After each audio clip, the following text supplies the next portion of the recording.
మాది 4:30కి. హ్మ్. అంత వైభవంగా డైలీ పాట, గాన, భజన, మంచి పద్యాలు వాడేవాడు ఆయన. హ్మ్. అన్ని రకాలుగా బ్రహ్మాండంగా చేశాడు. అదే. It's great experience. ఒక స్వర్ణయుగం అనుకోవాలి. ఆయన ముందు ఆయన ఇంట్లో మాకు స్వర్ణయుగం. ఎందుకంటే మాకు పని చేయనిచ్చేవాడు గారు ఎవరు. ఒక రకంగా పోషించేవాడు అట్లా. 100%. చెప్పా కదా, నేనే కాదు, నా శిష్యులందరూ కూడా ఆ ఇంట్లో అన్నం తిన్నవాళ్ళే. తెలుగు సినిమా అదే రాడపల్లి గారితో సహా అంతకుముందు మన మల్లికార్జునరావు గారు ఎంతమంది ఒక షార్ట్ స్పాన్ లో ఎంతమందిని కోల్పోయాం మనం. అది ఒక పీరియడ్. తెలుగు సినిమా వైభవంలో హాస్య నటుల పాత్ర చాలా కీలకమైనట్టు ఒక 15 మంది వెళ్ళిపోయారు. సో వీళ్ళలో మీకు బాగా అంటే గురుగారిది ఎడిదిరి గురుగారు అంటే మీకు మిగతా వాళ్ళలో బాగా సన్నిహితులైన వాళ్ళు ఎవరు, బాగా బాధ కలిగినటువంటి మరణం? మల్లికార్జునరావు గురూజీ అని పిలిచాడు. ఎందుకంటే అతను మంచి వేషాలు రాశాను నేను. వేషం అంటే మా వంశీ గారు బట్టల సత్యం. అతను కొంచెం కోపిష్టి.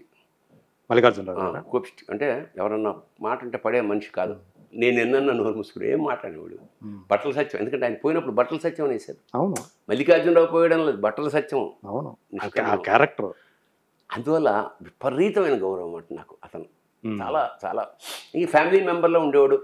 ఇల్లు గనక అతను గృహప్రవేశం చేస్తే తెల్లారుదాం వర్షం పడుతుంది, మీరు వచ్చి బియ్యం వేయాల్సింది దంపతులు అన్నాడు. 3:30కి సరే తెల్లారుదాం ఇక్కడే కొత్తగా ఇల్లు కొన్నప్పుడు. అట్లా ఒక్కొక్క కమేడియన్తో నాకు ఒక్కొక్క ఎక్స్పీరియన్స్. ఎంఎస్ ధర్మవరపు దగ్గర నేను ఎప్పుడూ ఒకటి అడిగాండి, అది మంచి ఫ్లూటిస్ట్, చాలామంది తెలియదు. అవును, ధర్మం గారు తెచ్చారా అనేవాడిని. వీళ్ళకి నువ్వు వేస్ట్ అనేవాడు. నాకు కావాలండి కాశీకి కూడా మేము కలిసి వెళ్ళినప్పుడు తెచ్చారా అంటే ఎవరైనా మందు అనుకున్నాం, తెచ్చానని తీసి ఫ్లూట్ బాగా.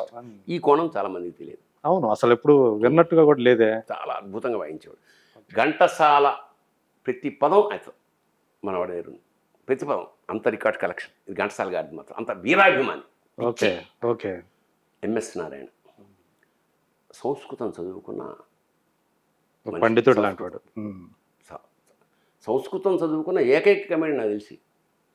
నేను చదువుకున్న చిన్నప్పుడు ఆయనకి నాకు సంగ కాళిదాసు లాంటి వాడు పుట్టిన ఆ శాకుంతలం అని టక పద్యాలు సంస్కృతం చదవచ్చు, కానీ దాని యొక్క సారాంశం నేను సంస్కృతం చదువుతా, కానీ మనకు దాని అతను శాకుంతలంలో 4 పద్యాలు గడగడ అప్పగించాడు. నేను శాకుంతలం చదివా కానీ కంఠతా పట్ల. మా ఇంట్లో అది ఉండేది. ఓకే. కుమార సంభవం, మేఘ సందేశం అన్ని కంఠతా పెట్టేవాళ్ళం. మా నాన్నగారు అలా చదువుతుంటే అలా శృతిగా వింటూ ఉండేవాళ్ళం. నాకు ఒక విధమైన ఈర్ష్య కలిగింది. అరే ఇంత చదువుకుని ఎంఎస్ నారాయణ 4 శ్లోకాలు పట్టాడు, మనం అస్సలు అని. ఓ 10th క్లాస్ ఎగ్జామ్ చదువుతున్నాం, అట్లాగే మొత్తం 4 శ్లోకాలు కంఠతా పట్టి అభిజ్ఞాన శాకుంతలం. అభిజ్ఞాన శాకుంతలం. మళ్ళీ నెక్స్ట్ సినిమాలో కలిసినప్పుడు యాస్యద్యస్య శకుంతలేతి హృదయం సంస్పృష్టముత్కంఠయ కంఠస్తంభిత బాష్పవృత్తి కలుషశ్చింతా జడం దర్శనం అనగానే షాక్ అయిపోయి, ఎప్పుడు నేర్చుకున్నారండి మీరు చెప్పిన తర్వాత నాకు సిగ్గేసి ఒక విధంగా ఈర్ష్య కలిగి నేర్చుకున్నాను. శభాష్ అన్నాడు. అట్లా అతనిది అలా కోణం. మళ్ళీ సాహితీ ప్రపంచంలో నేనేం రాసినా ఫస్ట్ వినిపించేది బ్రహ్మానందానికి. బాగుందిరా, వాడు బాగుందిరా అంటే మామూలుగా ఉండదు, డప్పు పెట్టుకుని రాశాడు తెలుసు అందరికీ చెప్పేస్తాడు. అట్లాగా అతను. సరే కోట శ్రీనివాసరావు మేము ఉండే రైలు మా సీతాఫలం మండిలోనే మా ఇంటి ఎదురుగుండా ఉండేవాడు. నాటకాలు కలిసి వేసేవాళ్ళం. సో అతనితో అలా ఒక్కొక్కళ్ళతోటి ఒక్కొక్క కోణం నాకు.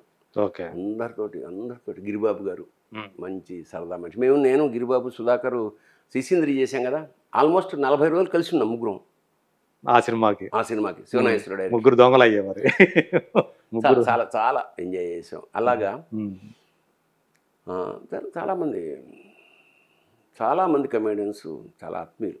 అంటే బాబు మోహన్, మేమందరం కలిసి ఐవిఎస్ అందరం కలిసి మేము ఒకసారి ఈ గ్రూప్ అంతా ఉన్న సినిమాలు 2 ఉన్నాయి నాకు తెలిసి. ఒకటి అంటే మేము ఈవీఎస్ సినిమాలో కానీ కృష్ణారెడ్డి గారి సినిమాలో మొత్తం గ్యాంగ్ ఉండేది మాది. అదే జంధ్యాల గారి తర్వాత ఈవి, ఎస్వి కృష్ణారెడ్డి, వీళ్ళు హాస్య చిత్రాలకి బ్యాచ్ అందరూ ఉండేవాళ్ళం. అతి తక్కువ ఇంకా అలాగే రాఘవేంద్రరావు గారి సినిమా పరదేశ్కి మొత్తం కమెడియన్స్ వెళ్ళాం. అలాగే అక్కుం బక్కుం అనే సినిమాలో ఈ చివరి నుంచి ఆ చివరి దాకా కమెడియన్స్ అందరు ఉంటాం. బట్ అలీ నాకు చాలా ఆత్మీయుడు. విదేశాలు వెళ్ళినప్పుడు అలీ గంట అతను వెళ్తే ఇంక మనం వాడికి పాస్పోర్ట్ చేతిలో ఇస్తే వాడికి ఇచ్చేస్తే చాలు, మొత్తం వాడి నిర్వహణ అంతా పరమాద్భుతంగా, మనకేం ప్రాబ్లం ఉండదు. టెస్ట్ మంచి ఆర్గనైజరా అసలు మామూలు కాదు. అన్నా నువ్వు అక్కడ కూర్చో, నువ్వు ఇక్కడ కూర్చో, నువ్వు అక్కడ కూర్చో, వేడే వెళ్ళి మాట్లాడి ఏం మాట్లాడు అన్ని ఫెసిలిటీస్. ఇక అసలు అంటే వాడు ఉన్నాడంటే ధైర్యం అది చూసుకుంటాడు, అందరికి అలాగా మంచి. అట్లా ఒక్కొక్కళ్ళ చెప్పే కదా, ఒక్కొక్కళ్ళ దగ్గర ఒక్కొక్క అద్భుతమైన క్వాలిటీ. ఈ వేణుమాధవ్ ఎంతటి కళాకారుడు అంటే, ఒకసారి ఫ్లైట్లో నేను పాట పాడన్నా, మరి ఏం కంజీర ఏం లేదు, ఏం కంజీరా అన్న చొక్కా ఎత్తేసి ఇక్కడ కొట్టేసుకున్నాండి, ఇక్కడ చెస్ట్ మీద కొట్టాడు మ్యూజిక్ అంతా. ఓకే, అంతటి క్రియేటివ్ మనిషి. సౌండ్ వస్తుంది ఇక నువ్వు ఒక డప్పులాగే ఏదో వాయించినట్టు. ఫ్లైట్లో అమెరికాకి వెళ్తున్నాం అందరం కలిసి, నా పక్కన కూర్చున్నా పాడుతుంటే కొడుతూనే ఉన్నాడు మన మామూలు. సో ఇవన్నీ అందరికీ తెలియని ప్రతిభలు అంటున్నాను నేను. ఒక్కొక్కరికి ఒక్కొక్క విశేషమైన. మొన్న ఎక్కడో చూస్తుంటే సడన్గా ఆశ్చర్యమే, మోహన్ లాల్ సంస్కృతం చూస్తూ అవుతాడు గ్యాప్లో ఉన్నప్పుడు, తెలుసా? మోహన్ లాల్ గారు ఎంత పెద్ద హీరో. సంస్కృతం న్యూస్ వార్తా శ్రీయంత మోహన్ లాల్ అని అదిరిపోయాను నేను. ఇంకా ఆశ్చర్యం తెలుసా, ఒక 6 నెలలు సినిమాలు మానేసి కర్ణభారం అనే సంస్కృత నాటకం స్టేజ్ చేశాడు అతను. ఇప్పుడు మన ఇతను జయరాముడా చండా కొడత అంటే ఇవన్నీ తెలియనివి. చండా చండా మిమిక్రీ ఈ రెండు అద్భుతం. అంటే తెలియని కోణం ఇది, జనానికి తెలియని కోణం ఎక్కువ మంది.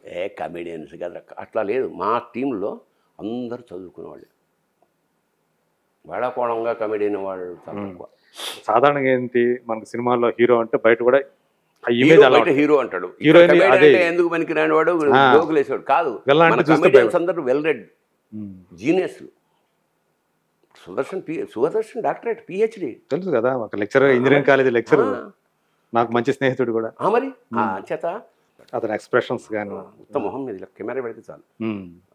అలాగా అలాంటి అంటే క్లోజ్అప్ లో పెట్టి రాణించే ఉన్నారు లేక చాలామంది. ఇప్పుడు ఈ మధ్య చాలామంది కమెడీస్ కొత్త వాళ్ళు వస్తున్నారు, ఖచ్చితంగా కొంచెం అండర్ ప్లే చేసే కమెడియన్స్ వీళ్ళందరూ. అవసరాల శ్రీనివాస్, అవసరాల సీన్, ప్రియదర్శి అని, రాహుల్ రామకృష్ణ. మరి సో కొత్త పాత వాళ్ళు వెళ్ళిపోయారు, వాళ్ళ ప్రతిభలు వాళ్ళకు ఉన్నాయి. ఇంకా వీళ్ళు స్టాంపు అరే ఇప్పుడు బ్రహ్మానందం రాగానే తెర దద్దరి అట్లాంటి స్థాయికి రావాలి. ఒక నిమిషం కనబడిన అదే బ్రహ్మానందం స్క్రీన్ మీద కనిపిస్తే చాలు. ఈవెన్ చిన్న జడ్జిగా ఒక చోట మీరు జాతిరత్నాలు చూస్తే చివరిలో ఆ కోర్టు సీన్ ఆయన ఎక్స్ప్రెషన్స్ గానే ఉంది. అలాగా ప్రతి వాళ్ళు వాళ్ళ స్థాయి. మీకు ఏ ఫేజ్ ఇప్పుడు అంటే శివ దగ్గర నుంచి యాక్ట్ చేస్తూ వస్తున్నారు కదా, అంతకుముందే చేశారనుకోండి, బట్ ఇంత ఎన్ని రకాల సినిమా అనేది మారుతూ వచ్చిందో చూసాం. రీళ్లు పోయింది, డిజిటల్ వచ్చింది, ఇప్పుడు ఓటీటీ వచ్చింది. ఇన్నిటికీ సాక్షిభూతంగా మన యొక్క తరం నిలిచింది అనుకుంటే, అసలు మీకు ఇందులో బాగా నచ్చినటువంటి ఫేజ్ ఏది, మీరు బాగా ఎంజాయ్ చేసినటువంటి ఫేజ్ ఏది? నిజానికి అవన్నీ కుక్కుడు ఫుడ్స్ అండి. అంత అందరూ కలిసికట్టుగా ఒక క్రమశిక్షణగా నువ్వేమంటావు. ఇప్పుడు ఫేజ్ ఉంది, ఇది చాలా ఆశ్చర్యకరమైన క్రియేటివిటీ ఇప్పుడున్నది. ఇప్పుడున్న ఎప్పుడైనా ఇద్దరు ఉంటారు. ఒకటి 100% ఏడాది నుంచి స్క్రిప్ట్ రాసుకొచ్చి చెప్తే ఒక్కటి కూడా మార్చడానికి వీలు లేదు అని స్క్రిప్ట్ చెప్పే డైరెక్ట్లు ఎక్కువ మంది వస్తున్నారు. కొంతమంది ఫ్లూక్ ఎప్పుడు ఉంటారు కదండి, ఇది మీకు కొంచెం మీరు చేసి పెట్టండి సార్ ఇట్లాంటి వాళ్ళు. కానీ ఫ్లూక్ కన్నా సార్ నేను సినిమా డైరెక్ట్ చేయడానికే పుట్టాను, నేను రాసుకున్నప్పుడు కావాలని చూడండి సార్ 3 ఏళ్ల క్రితం మీ పేరు రాశాను, మీరు చేయాలి సినిమా. ఆ బ్యాచ్ ఎక్కువైంది వాడు. అంటే సీరియస్ ప్రొఫెషనలిజం నెక్స్ట్ జనరేషన్ అంతా. ఊరికి ఆశ మా అందులో చదివాను, వీడి దగ్గర 20 ఏళ్ళు అసిస్టెంట్ చేశాను, ఇప్పుడు 1-2 చేయని వాళ్ళు కూడా ఉన్నారు. అస్సలు డైరెక్షన్ అంటే చదువుకొని వస్తున్నారు, కథ చెప్తుంటే మేము స్టన్ అయిపోవడమే చాలాసార్లు. అందువల్ల నాకేం జరుగుతుందంటే ఇప్పుడు కొత్త పాత్రలు, కొత్త రకం పాత్రలు, నెగిటివ్ క్యారెక్టర్స్ వాడు వచ్చి నెగిటివ్. నేను నా ఫాదర్ గీతలు విసుగు వేస్తుందా, ఈ ఏడాది 18 పాత్రలు వదిలేశాను నేనంటే ఫస్ట్ టైం సార్ మీరు అన్నారు, నేను ఆ పాత్ర ఇద్దాం అనుకున్నాను. 18 పాత్రలు వదిలేశారు. వదిలేసా ఈ ఏడాది మొత్తం.